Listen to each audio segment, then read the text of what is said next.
Saudara-saudari, marilah kita mendengarkan renungan dengan judul Taat pada Perintah-Perintah Allah, yang berdasarkan pada Injil Matius bab 21 ayat 37, 38a dan 39. Akhirnya ia menyuruh anaknya kepada mereka. Katanya, "Anakku akan mereka segani." Tetapi penggarap-penggarap itu menangkapnya dan melemparkannya keluar kebun anggur itu, lalu membunuhnya. Dalam nama Bapa dan Putra dan Roh Kudus. Amin.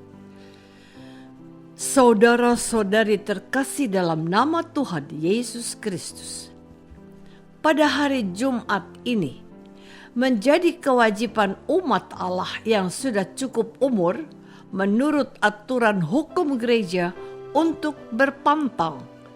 Artinya, mengatakan tidak kepada hal-hal yang tidak disukai. Umat Allah dihimbau untuk menahan diri terhadap hal-hal yang menjadi kesenangan dan menjadi sumber kenikmatan dalam hidup sehari-hari. Sebagai latihan oleh rohani untuk mengatakan tidak kepada hal-hal yang tidak berkenan di hati Tuhan. Injil hari ini secara tersirat mengatakan ketidaksukaan Allah akan sikap orang-orang Yahudi yang telah melanggar perintah-perintah Tuhan. Mereka juga tidak peduli akan warta keselamatan yang disampaikan oleh utusan-utusannya, para nabinya, dan bahkan oleh anaknya sendiri. Mereka hanya memikirkan kepentingan mereka saja. Perumpamaan tentang penggarap-penggarap kebun anggur adalah kiasan dan gambaran yang telah terjadi pada orang-orang utusan Allah dan Yesus Kristus yang telah mereka tolak dan mereka telah bunuh. Saudara-saudari terkasih, ketika imam-imam kepala dan orang-orang Farisi mendengar perumpamaan Yesus, mereka mengerti bahwa merekalah yang dimaksudkannya, dan mereka berusaha untuk menangkap dia.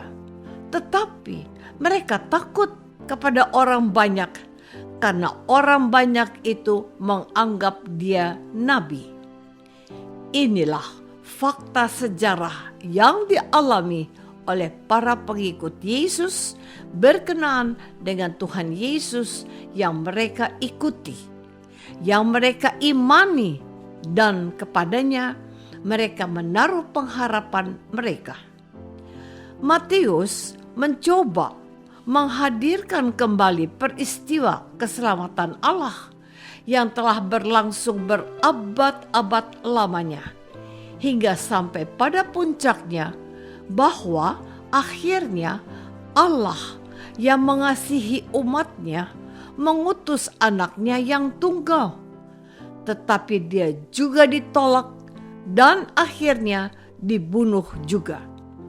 Jemaat Kristen, ex-penganut agama Yahudi, sebagai penerima pewartaan Injil tulisan Matius ini, dengan sangat mudah memahami apa yang menjadi pengalaman sejarah dalam kehidupan nenek moyang mereka.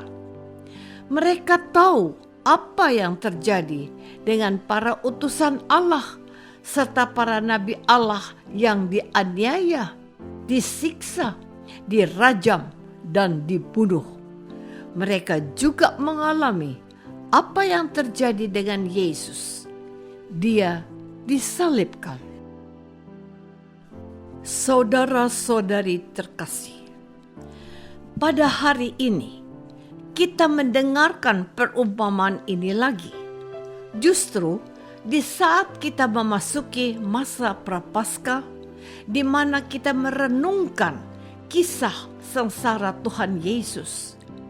Kisah sengsara itu juga kita renungkan melalui devosi jalan salib yang diadakan di lingkungan gereja Katolik pada hari ini. Melalui perhentian-perhentian jalan salib, umat diajak untuk merefleksikan kembali pengorbanan Sang Juru Selamat, yaitu Tuhan kita, Yesus Kristus. Kita berdoa dan berlutut, kami menyembah Dikau ya Kristus dan bersyukur kepadamu, sebab dengan salib sucimu Engkau telah menebus dunia. Perumpamaan tentang penggarap-penggarap kebun anggur ini membawa kita kepada perlakuan yang telah dibuat orang-orang yang telah diberi kepercayaan oleh Allah untuk menggarap kebun anggurnya. Allah menantikan hasil kerja mereka, sebab memang Dialah yang mempunyai kebun anggur itu. Tetapi apa yang terjadi? Mereka bukan saja tidak menyerahkan haknya, melainkan mereka telah menghabisi para utusan dan baninya, tidak terkecuali anaknya. Maka apabila tuan kebun anggur itu datang, apakah yang akan dilakukannya dengan penggarap-penggarap itu?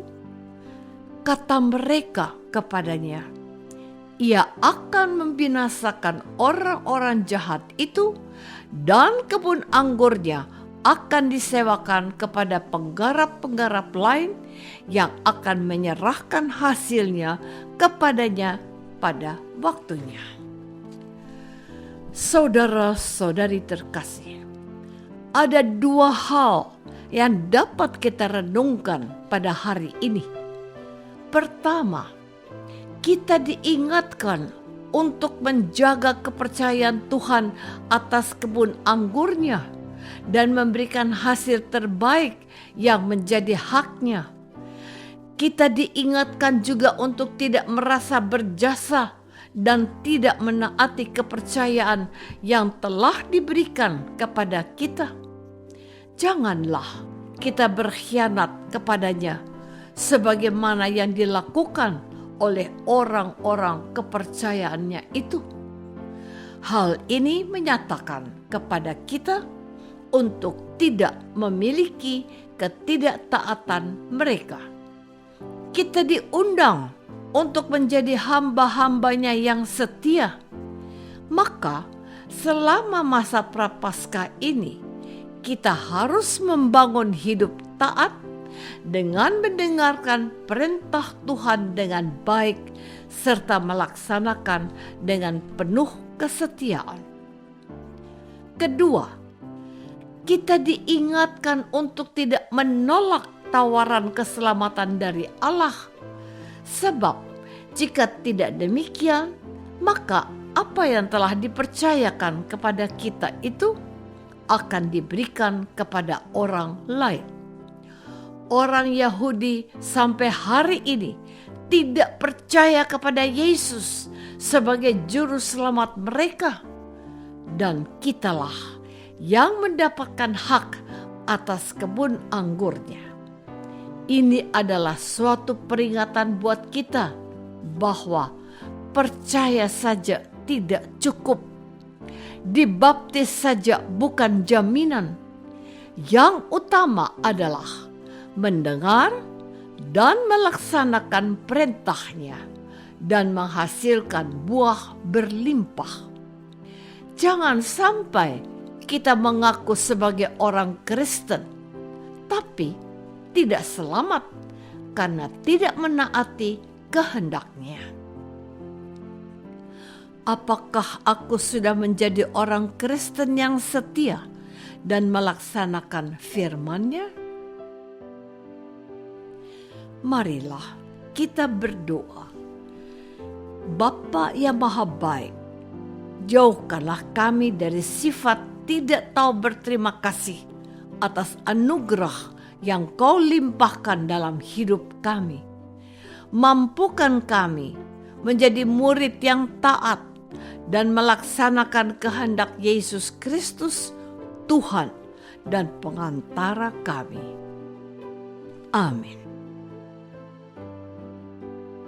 Semoga kita semua selalu dinaungi dan dibimbing oleh berkat Allah yang Maha Kuasa. Dalam nama Bapa dan Putra dan Roh Kudus. Amin.